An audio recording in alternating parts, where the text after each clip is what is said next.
설명절을 맞이하여 우리는 새해 복 많이 받으세요라는 인사를 합니다. 우리가 받고 싶은 복이 참 많습니다. 여러분 설 명절 가정 예배를 들으셨습니까? 부모님들께서 또 우리 자녀들에게 여러분들에게 또 올해는 이러한 복이 있으면 좋겠다 많은 복을 나누었을 것입니다. 참 우리가 받고 싶은 복이 참 많습니다. 자녀의 복도 있고 물질의 복, 또 건강의 복도 있습니다. 관계의 복도 있을 것입니다. 자녀가 잘 되는 거 복이죠. 물질이 쌓이는 것도 복이 맞습니다. 건강하여 무병장수하는 것도 복이죠. 좋은 사람 만나는 거 우리 인복도 있다고 하지 않습니까? 만남의 복도 복이죠. 사랑하는 성도 여러분, 그런데 가장 큰 복이 있습니다. 자녀, 물질, 건강, 관계 등 이런 복도 복이지만 가장 큰 복이 있습니다. 그 가장 큰 복이 무엇일까요? 가장 큰 복은 하나님께서 함께 하시는 것입니다. 하나님께서 함께 하지 않는 자녀 어떨까요? 하나님께서 함께 하지 않는 자녀, 부모의 평생 짐이 될 수 있습니다. 그래서 기도할 때마다 자녀를 위해 눈물을 흘릴 수밖에 없습니다. 하나님께서 함께 하지 않는 건강 어떨까요? 그 건강은 나의 육신의 정욕만을 위해 사용할 수 있습니다. 하나님께서 함께 하지 않는 만남 어떨까요? 신앙생활에 있어서 플러스가 아니라 마이너스가 될 수 있습니다. 하나님께서 함께 하시는 복을 구하고 그 복을 누리시기를 주님의 이름으로 축복합니다. 사무엘상 18장에 반복하여 나타나는 표현이 있는데 그것은 하나님께서 함께 하심입니다. 오늘 본문 28절 상반절에도 있습니다. 여호와께서 다윗과 함께 계심을 사울이 보고 알았고, 다윗은 어떤 사람입니까? 하나님께서 함께 하는 복을 받은 사람입니다. 하나님께서 함께 하시는 큰 복을 받은 사람이 다윗입니다. 예배의 자리에 오신 여러분, 다윗처럼 하나님께서 함께 하시는 복을 받았습니까? 새해를 맞이하여 여러분 모두가 하나님께서 함께 하시는 복을 받을 수 있기를 원합니다. 그렇다면 하나님께서 함께 하시는 자가 받을 복은 무엇일까요? 첫째, 하나님께서 함께 하시는 자의 복은 하나님의 계획입니다. 한번 따라해 보십시오. 나에게는 하나님의 계획이 있습니다. 나에게는 하나님의 계획이 있습니다. 다윗을 죽이려던 사울의 계략이 실패로 돌아갔습니다. 사울은 다윗을 죽이기 위하여 2번이나 창을 던졌으나 다윗은 2번 모두 피하였습니다. 그리고 사울은 다윗을 죽이기 위하여 천부장으로 임명해 전쟁터에 내보냈지만 다윗은 승리하고 돌아왔습니다. 사울의 계략은 계속됩니다. 우리 17절 말씀 함께 읽겠습니다. 17절입니다. 사울이 다윗에게 이르되 내 맏딸 베랍을 내게 아내로 주리니 오직 너는 나를 위하여 용기를 내어 여호와의 싸움을 싸우라 하니 이는 그가 생각하기를 내 손을 그에게 대지 않고 블레셋 사람들의 손을 그에게 대게 하리라 함이라. 아멘. 사울은 다윗에게 이 블레셋과의 전쟁에서 승리하면 맏딸 메랍과 결혼시켜 주겠다고 제안합니다. 사실 이 사울의 딸과 결혼하는 보상은 다윗이 이미 골리앗을 죽였을 때 받는 것이 당연합니다. 그런데 사울은 골리앗을 죽인 자에게 딸을 주겠다는 약속을 지키지 않았습니다. 사울은 참 신실하지 못한 사람입니다. 사울은 다윗을 죽이기 위하여 이제 자신의 딸을 미끼로 이용하고 있습니다. 원수를 죽일 수만 있다면 자식을 대가로 지불할 수 있는 무정한 아버지가 사울입니다. 여러분, 결혼은 사랑하는 사람과 함께 가정을 이루는 시작입니다. 이것이 결혼입니다. 메랍이 다윗을 사랑하였는지 혹은 다윗이 메랍을 사랑하였는지는 알 수 없지만 분명한 것은 사울이 지금 그의 정치적 이익을 위하여 자식을 이용하고 있습니다. 우리는 이런 사람을 괴물이라 부릅니다. 사람이 아니죠. 자기의 정치적인 이익을 위하여 자기의 자식을 사용한다는 사람, 이건 사람이 아니지요. 사울은 사람이 아니라 괴물로 점점 변해가고 있습니다. 또 사울은 다윗에게 블레셋과의 전쟁을 여호와의 싸움이라고 합니다. 사울은 다윗에게 여호와의 싸움을 싸우라고 권합니다. 사울은 이런 말을 해야 다윗의 마음이 움직일 것이라고 알고 하나님의 이름을 이용한 것입니다. 다윗은 누구보다도 하나님을 사랑한 사람입니다. 그에게는 하나님을 위해서라면 목숨 걸고 싸울 수 있는 충성심이 있습니다. 사울은 하나님을 향한 이런 다윗의 충성을 이용하여 자신의 계략을 이루려고 합니다. 그런데 다윗은 사울의 제안을 받고 적극적으로 반응하지 않습니다. 왜냐하면 가난한 베들레헴 목동이 왕의 사위가 되는 것은 적합하지 않다고 생각하였기 때문입니다. 그래서 사울의 계략은 실패로 돌아갑니다. 사울의 계략은 계속됩니다. 메랍을 시집 보낸 사울은 둘째 딸 미갈이 다윗을 사랑한다는 말을 듣습니다. 이제는 사울이 둘째 딸 미갈을 이용하여 다윗을 죽이기 위한 계략을 또 준비합니다. 사랑하는 성도 여러분, 다윗이 사울의 계략대로 죽는다면 미갈은 평생 동안 다윗을 잊지 못할 것입니다. 오늘 본문에서 정확히 미갈은 다윗을 사랑한다라고 나왔습니다. 게다가 미갈이 아버지가 다윗을 계획적으로 죽였다는 것을 안다면 이 미갈은 평생 상처를 안고 살아갈 것입니다. 그래서 사울은 사람이 아니에요. 사울은 점점 더 괴물로 바뀌어가고 있습니다.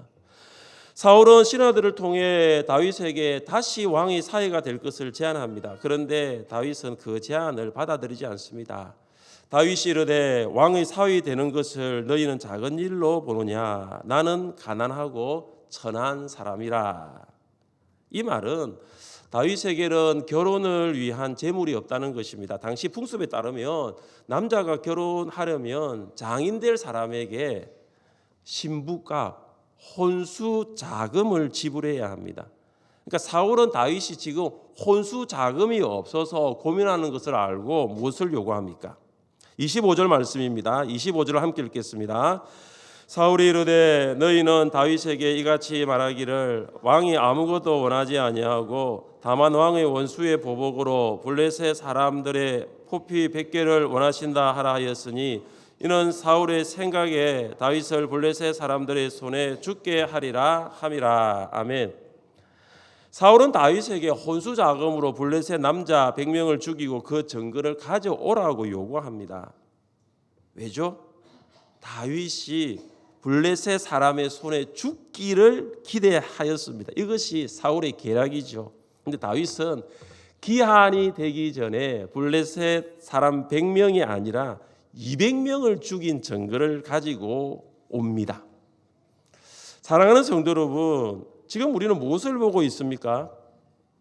사울이 다윗을 죽이기 위하여 딸들과 혼수 자금까지 이용하는 비인간적인 계략을 보고 있습니다. 그런데 다윗은 자기를 죽이려는 사울의 계략을 아는지 모르는지 그 계략에 넘어가지 않습니다. 사울은 다윗을 죽이려고 하는데 다윗은 사울의 계략대로 죽지 않습니다. 저는 죽이려는 사울과 죽지 않는 다윗을 보면서 이 한 가지를 묵상했습니다.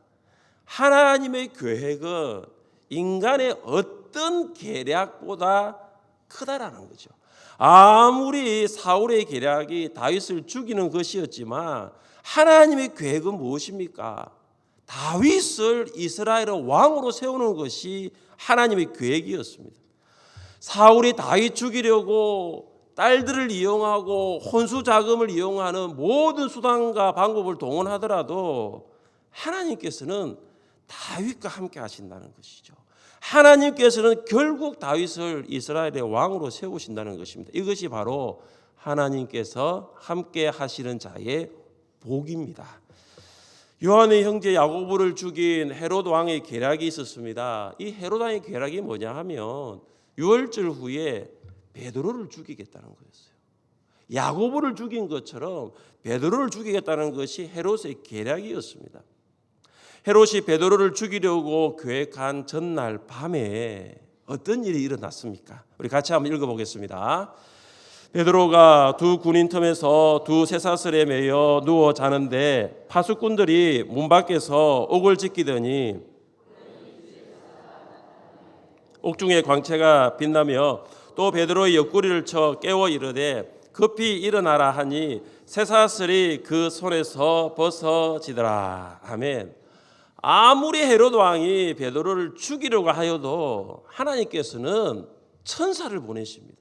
천사를 보내어서 자고 있는 베드로를 깨우게 하시고 결국 헤롯의 손에서 벗어나게 하십니다. 왜 하나님이 이렇게 하셨을까요? 여러분 사도행전을 잘 읽어보시면 하나님께서 예루살렘 회의에서 베드로를 통해서 이런 일을 하십니다. 베드로의 입에서, 베드로는 유대인이잖아요. 그 당시에는 구원은 유대인밖에 없다라고 했는데 베드로의 입에서 이렇게 말합니다. 이방인들도 구원을 받는다라는 거예요. 이방인들도 구원을 받는다는 이 말이 유대인의 입에서 나오는데 이 일을 위해서 하나님께서 베드로를 살려주신 거예요. 헤롯 왕이 베드로를 죽이려고 하여도 베드로가 죽지 않는 이유가 바로 이것입니다. 베드로가 하나님의 계획 안에 있습니다. 이것이 하나님께서 함께 하시는 자의 복입니다. 사랑하는 성도 여러분, 사람들이 계략을 이용하여 여러분을 올무에 빠뜨릴 수 있습니다. 사람들이 모든 수단과 방법을 동원하여 여러분을 시험에 넘어지도록 할 수 있습니다. 그러나 하나님의 계획이 사람의 계략보다 더 뛰어나다는 것을 믿을 수 있으시기를 바랍니다. 하나님의 계획이 이루어지기까지 하나님께서는 여러분과 함께 하신다는 것을 믿으시기를 바랍니다. 하나님께서는 여러분을 보호하시고 여러분을 지키십니다. 이것이 바로 하나님과 함께 하는 자의 복입니다. 이런 복을 받을 수 있기를 주님의 이름으로 축복합니다. 둘째, 하나님께서 함께 하시는 자의 복은 하나님의 형통입니다. 한번 따라해 보십시오. 나에게는 하나님의 형통이 있습니다. 나에게는 하나님의 형통이 있습니다. 하나님께서 함께 하시는 자는 형통의 복을 받습니다. 여러분의 가정과 일터에 하나님께 주시는 형통의 복이 함께 하시기를 바랍니다. 28절입니다. 여호와께서 다윗과 함께 계심을 사울이 보고 알았고 사울의 딸 미갈도 그를 사랑함으로 사울은 자신의 계략대로 다윗을 죽이지 못하고 오히려 하나님께서 다윗과 함께 계심을 보았습니다. 그리고 사울은 딸 미갈이 다윗을 매우 사랑하고 있다는 것도 알게 되었습니다. 여러분, 이 미갈이라는 이름의 뜻이 참 흥미롭습니다. 여러분, 이 미갈이라는 이름의 뜻이 바로 누가 하나님과 같으랴입니다. 누가 하나님과 같으랴. 그러니까 하나님과 같은 분은 없다는 것입니다. 딸의 이름을 생각하면 이 딸을 이제 낳고 이 둘째 딸을 미갈이라고 이름 지었을 때 사울의 믿음은 지금의 믿음과는 달랐다는 것 분명합니다. 누가 하나님과 같으랴? 하나님과 같은 분은 없다는 것이죠. 미갈은 요나단과 같이 다윗을 진심으로 사랑했습니다. 미갈은 요나단과 같이 다윗의 왕이 오르게 될 것이라고 알고 있었습니다. 그래서 아버지 사울은 다윗의 길을 막는데 요나단, 미갈은 다윗의 길을 열어주고 있습니다. 성경은 사울과 이 다윗의 관계를 어떻게 기술하고 있습니까? 29절 말씀을 함께 읽겠습니다. 29절입니다. 사울이 다윗을 더욱 두려워하여 평생에 다윗의 대적이 되니라. 아멘. 이 사울과 다윗의 관계는 어떤 관계냐? 두려움의 관계입니다. 처음에는 이 사울이 다윗에게 두려움을 주었습니다. 사울은 다윗에게 창을 던졌지만 다윗은 그 창을 피했습니다. 그때 사울은 다윗에 대하여 무엇을 느꼈습니까? 여호와께서 사울을 떠나 다윗과 함께 계심으로 사울이 그를 두려워한지라. 사울이 다윗을 천부장으로 임명하여 사지를 내몰았지만 다윗은 죽지 않고 개선 장군으로 돌아옵니다. 그때 사울은 무엇을 느꼈습니까? 사울이 다윗이 크게 지혜롭게 행함을 보고 그를 두려워하였으나, 사울은 다윗을 두렵게 하려 하였는데 다윗은 두려워하지 않았습니다. 사울은 다윗에게 두려움을 주려고 하였는데 정작 두려움을 받은 사람은 다윗이 아니라 사울 자신이었습니다. 사울은 두 번씩이나 두려움을 느끼고, 그리고 지금 느끼고 있는, 오늘 본문 29절에서 지금 느끼고 있는 이 두려움의 무게는 이전과 완전히 다릅니다. 더욱 두려워하며 더욱 두려워하였던 거예요. 평생 다윗의 원수가 됩니다. 사랑하는 성도 여러분, 왜 사울은 다윗을 두려워하게 되었을까요? 자기가 두려움을 주려고 했는데 오히려 왜 자기가 다윗을 두려워하게 되었을까요? 그것은 하나님과 함께하는 다윗을 보았기 때문입니다. 하나님께서 다윗과 함께 계심을 보았기 때문입니다. 사울은 모든 수단과 방법을 동원하여 다윗을 두렵게 하여도 다윗은 두려워하지 않았어요. 왜냐하면 하나님께서 다윗과 함께 하였기 때문입니다. 이것이 형통입니다. 하나님께서 함께 하시는 자의 복이 바로 형통이에요. 형통의 복을 누렸던 한 사람을 여러분에게 소개해 드리려고 합니다. 누구일까요? 잘 한번 생각해 보세요. 그는 아버지의 편애로 형들의 미움을 받았으며 마지막에는 그의 꿈 때문에 상인에게 팔려 애굽으로 내려갔습니다. 여기까지만 해도 아실 거예요. 그는 바로의 신하 보디발의 집에서 노예로 일을 하는데 하는 일마다 형통합니다. 하는 일마다 잘 됩니다. 여러분 누구죠? 요셉이죠. 요셉. 자, 그러면 이 요셉이 왜 형통하게 되었을까? 형들한테 팔려서 애굽의 노예까지 왔는데 요셉이 형통하게 된 이유가 있습니다. 우리 같이 한번 읽어보겠습니다. 여호와께서 요셉과 함께 하심으로 그가 형통한 자가 되어 그의 주인 애굽 사람의 집에 있으니. 아멘. 요셉이 하는 일이 형통하게 되는 이유가 하나님께서 요셉과 함께 하셨기 때문입니다. 그러니까 하나님께서 함께 하시는 자가 바로 형통한 자입니다. 여러분은 이후 요셉의 삶을 알고 있습니까? 요셉이 보디발 아내의 모함으로 감옥에 들어갑니다. 여러분 감옥에 갔어요. 여러분 하나님께서 요셉과 함께 하셨다면 요셉은 감옥에 가면 안 됩니다. 감옥살이가 형통한 자의 삶입니까? 아니죠. 어떻게 감옥에 가는 것이 형통이라고 말할 수 있습니까? 그런데 성경은 무엇을 말합니까? 성경은 이렇게 말씀하고 있습니다. 여호와께서 요셉과 함께 하시고 그에게 인자를 더하사 간수장에게 은혜를 받게 하시니. 하나님께서는 감옥에 있는 요셉과 함께 하셨다고 말씀합니다. 형통이 무엇입니까? 여러분 형통은 모든 일이 잘 되는 게 형통이 아니에요. 여러분 형통은 모든 일이 잘 되는 것이 아니라 하나님께서 함께 하시는 것입니다. 사람의 형통은 사람의 목적을 이루는 것이지만 하나님의 형통은 하나님의 목적을 이룹니다. 요셉은 감옥에서 관원장의 꿈을 해석하고 결국 바로 앞에 서서 바로의 꿈까지 해석을 합니다. 요셉은 이후 형들에게 이런 말을 합니다. 당신들이 나를 해하려 하였으나 하나님은 그것을 선으로 바꾸사 오늘날 같이 많은 백성의 생명을 구원하게 하시려 하셨나니.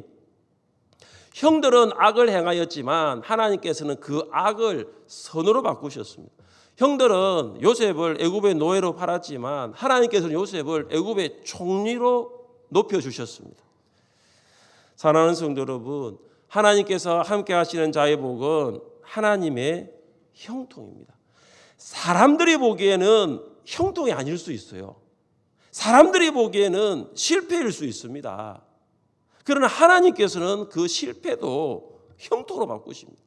사람이 보기에는 선이 아니라 악일 수가 있어요. 그러나 하나님께서는 그 악을 선으로 바꾸십니다. 왜냐하면 하나님께서 여러분과 함께 하시기 때문입니다. 하나님께서 나와 함께 하심을 믿는 자는 하나님께서 여시는 형통의 문을 통과하여 형통의 길로 걸어갈 수 있습니다. 하나님께서 함께 하심으로 주시는 형통의 복을 누릴 수 있기를 주님의 이름으로 축복합니다. 셋째, 하나님께서 함께 하시는 자의 복은 하나님의 지혜입니다. 한번 따라해 보겠습니다. 나에게는 하나님의 지혜가 있습니다. 나에게는 하나님의 지혜가 있습니다. 30절 말씀을 함께 읽겠습니다. 30절입니다. 블레셋 사람들의 방백들이 싸우러 나오며 더 지혜롭게 행하며 이에 그의 이름이 심히 귀하게 되니라. 아멘. 사울에 의해 천부장이 된 다윗은 블레셋과 싸우러 나갑니다. 사울은 다윗이 블레셋과의 전쟁에서 죽기를 원했습니다. 그런데 다윗은 하나님과 함께 하심으로써 싸우는 전투마다 승리를 거둡니다. 성경은 이것을 이렇게 말씀하고 있습니다. 다윗이 그의 모든 일을 지혜롭게 행하니라. 여호와께서 그와 함께 계시니라. 다윗은 사람의 지혜가 아니라 하나님의 지혜를 가지고 전쟁에서 승리합니다. 사울의 신하들은 이스라엘에서 가장 지혜로운 사람들로 구성되었을 것입니다. 대통령 참모들의 스펙이 화려한 것처럼 사울의 신하들의 스펙도 대단하였을 것입니다. 그러나 사울 신하들의 모든 지혜를 다 합쳐도 다윗 한 사람이 가진 지혜는 미치지 못했습니다. 다윗은 사울의 모든 신하보다 더 지혜로웠습니다. 왜냐하면 그는 하나님의 지혜를 소유한 사람이었기 때문입니다. 어떻게 다윗이 하나님의 지혜를 소유한 사람이 될 수 있었을까요? 그것은 말씀과 기도의 사람이었기 때문입니다. 다윗은 성경을 사랑한 사람이었습니다. 성경을 사랑한 다윗의 고백을 한번 들어보십시오. 여호와의 증거는 확실하여 우둔한 자를 지혜롭게 하며. 다윗은 자신을 우둔한 사람이라고 말합니다. 그런데 내가 지혜로운 사람이 될 수 있었던 것은 바로 성경 때문이었다. 나는 베들레헴 목동으로 태어나 나는 배우지 못한 사람이었는데 내가 지혜로운 사람이 될 수 있었던 것은 성경의 절대적인 능력을 믿었기 때문이다. 다윗은 그것을 알았어요. 그래서 다윗은 여호와의 증거는 확실하여 우둔한 자를 지혜롭게 하며. 성경은 세상에서 가장 우둔한 사람이라도 지혜로운 사람으로 바꾸는 능력이 있습니다. 오늘부터 2024년 양육훈련과 큐티방 신청을 받습니다. 여러분, 하나님의 지혜가 필요합니까? 올 한 해 동안 우리는 우리의 지혜로, 세상의 지혜로, 여러분이 지금까지 배웠던 그 지혜로 해결할 수 없는 문제들을 만날 수 있습니다. 어쩌면 지금도 그런 문제들 앞에서 고민하며 걱정하는 성도님들이 있을 수 있습니다. 지혜는 세상에 없습니다. 지혜는 하나님의 말씀인 성경 안에 있어요. 이 성경은 우둔한 사람을 지혜롭게 합니다. 여러분, 성경을 배우세요. 성경을 통해서 하나님의 지혜를 얻으십시오. 양육훈련 여러분 신청하십시오. 우리 직분자들, 우리 중직자들 양육훈련 신청하세요. 벌써 성경대학이 이제 8기죠. 성경대학이 8기고 뭐 교리 배경대학도 계속 지금 기수가 올라가고 있습니다. 큐티방도 세 번째 해를 맞이하고 있어요. 여러분, 양육훈련 신청하십시오. 큐티방을 신청하십시오. 이것이 바로 뭐냐 하면 하나님의 지혜로 살아가는 방법을 찾는 비결이 여기 있습니다. 여러분, 하나님의 지혜가 필요하시면 다른 데 없습니다. 여러분, 유튜브에 하나님의 지혜가 없어요. 여러분, SNS에 하나님의 지혜가 없습니다. 하나님의 말씀이, 성경에 하나님의 지혜가 있습니다. 하나님의 말씀으로 여러분이 하나님의 지혜를 얻고 그로 통해서 하나님이 함께 하시는구나. 여러분, 하나님께서 함께 하시는 증거가 바로 그것이죠. 하나님의 지혜로 살아가면 하나님이 함께 하시는 성도가 될 수 있는 것입니다. 다윗이 하나님의 지혜를 소유할 수 있게 된 것은 그가 기도의 사람이었기 때문입니다. 다윗은 하나님의 지혜를 구하기 위하여 기도했습니다. 지혜를 구한 다윗의 기도를 한번 들어보십시오. 다윗이 이렇게 기도했습니다. 보소서, 주께서는 중심이 진실함을 원하시오니 내게 지혜를 엄밀히 가르치시리다. 다윗은 중심을 보시는 하나님께 지혜를 주옵소서. 하나님 나에게 지혜를 가르쳐 주옵소서 기도했습니다. 다윗은 지혜가 하나님께 속하였고 하나님께 기도하면 지혜를 얻을 수 있다라고 믿었습니다. 하나님께서 함께 하시는 자에게는 하나님의 지혜가 있습니다. 왜냐하면 여러분 성경은 지혜의 보물창고이고 하나님께서는 구하는 자에게 지혜를 주시겠다고 약속하셨기 때문입니다. 그래서 기도는 무엇이냐? 지혜의 보물창고를 여는 열쇠와 같습니다. 한번 따라해 보겠습니다. 기도는 지혜의 보물창고를 여는 열쇠와 같습니다. 기도는 지혜의 보물창고를 여는 열쇠와 같습니다. 여러분, 기도가 열쇠예요. 기도가 열쇠라는 거죠.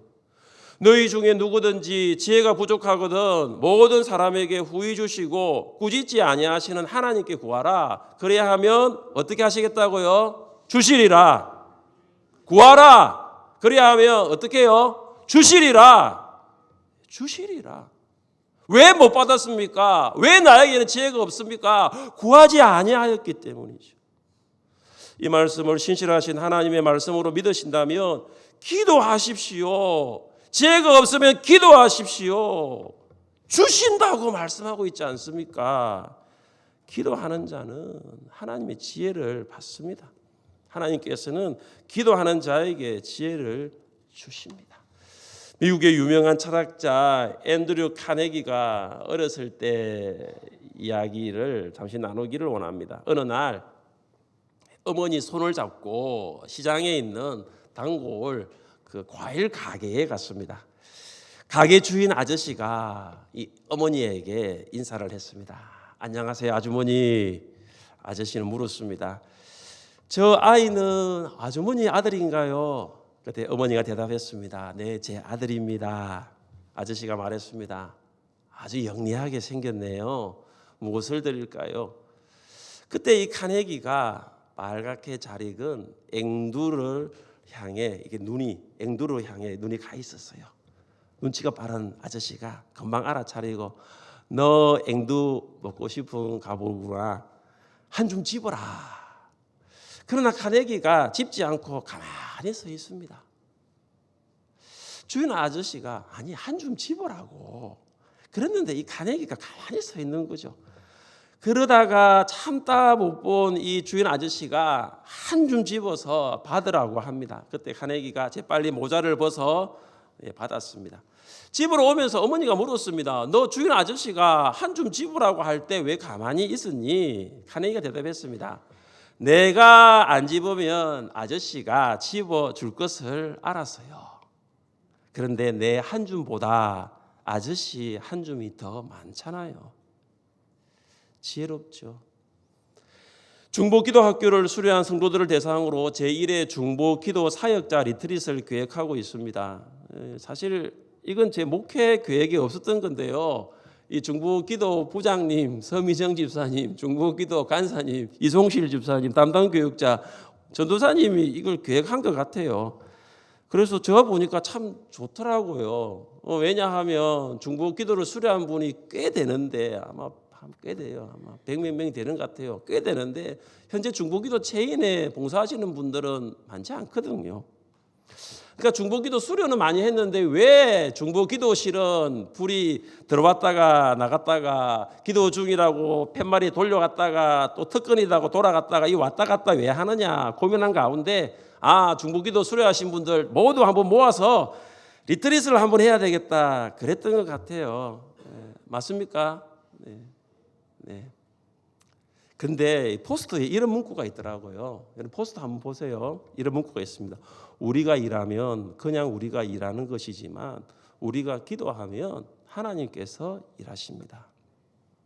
앵두를 집은 카네기의 한 줌보다 과일 가게 아저씨의 한 줌이 많은 것처럼 하나님께서 일하시는 것은 우리가 일하는 것과는 비교가 안 된다는 것이죠. 하나님의 지혜는 우리의 지혜와 비교할 수 없습니다. 성경이 그것을 증명합니다. 깊도다 하나님의 지혜와 지식이 풍성하며 그의 판단은 헤아리지 못할 것이며 그의 길은 찾지 못할 것이로다. 하나님의 지혜는 인간의 지혜와 비교할 수 없어요. 하나님의 지혜는 인간의 지식을 초월합니다. 요즘 무엇 때문에 고민하고 염려하십니까? 무엇 때문에 걱정하고 근심하십니까? 자녀 양육이 마음대로 안 되죠. 자녀가 여러분 뜻대로 안 되죠. 자녀 때문에 고민하고 걱정하십니까? 직장 생활 만만치 않죠. 직장에 갑작스러운 어려움이 생겨 그 일로 염려하십니까? 신앙생활도 쉽지 않죠. 걸림돌이 생겨서 이거 어떻게 해결할까 근심하고 있습니까? 깊고 풍성한 하나님의 지혜를 구하십시오. 하나님께서는 지혜를 구하는 자에게 지혜를 주신다라고 약속하고 있기 때문입니다. 사랑하는 성도 여러분, 하나님께서 함께 하시는 자가 되어서 가장 큰 복을 누릴 수 있기를 원합니다. 하나님께서 함께 할 때 여러분을 향한 하나님의 계획을 알 수 있고, 하나님께서 함께 할 때 하나님 안에서 형통하며 하나님의 지혜로 살아갈 수 있습니다. 날마다 하나님의 계획 안에서 형통의 길을 걸으며 하나님의 지혜로 살아가십시오. 하나님께서 함께 하시는 가장 큰 복을 누리며 사시기를 주님의 이름으로 축복합니다. 우리 함께 이 시간 자리에 일어나 찬양합시다.